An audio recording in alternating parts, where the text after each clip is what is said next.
Pinayagan ni Pangulong Marcos na palawigin ng 3 buwan ang deadline para sa consolidation ng mga tradisyonal na jeepney sa ilalim ng PUV Modernization Program. Ang LTFRB na tatalima raw sa utos, pinayuhan ng mga operator at driver na samantalahin ang extension ng deadline. May report si Joseph Morong. Bawal na dapat pumasada sa February 1 ang mga unconsolidated na tradisyonal na jeep.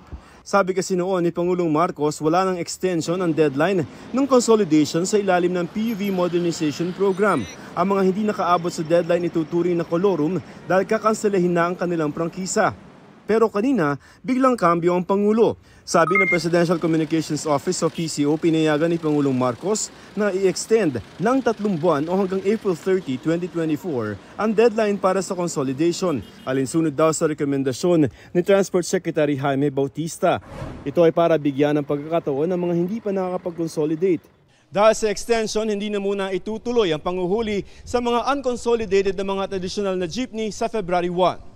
Bagyang gumaan ang loob ng mga driver at operator ng unconsolidated na jeep na nangangamba para sa kanilang kabuhayan. Dismayado naman ang mga nag-consolidate na. Maganda naman yung patutunguhan, tumuloy tayo. Para sa Piston at Manibela, tagumpay ng sama-samang pagkilos ng mga driver at operator ang extension.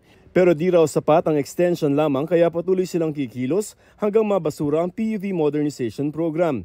Nagdesisyon ang Pangulo matapos aprubahan ng House Committee on Transportation kanina ang resolusyon ay panawagan sa Pangulo at sa Transportation Department na huwag na munang ipatupad ang pagkukonsolidate ng mga jeep. Joseph Morong nagbabalita para sa GMA Integrated News.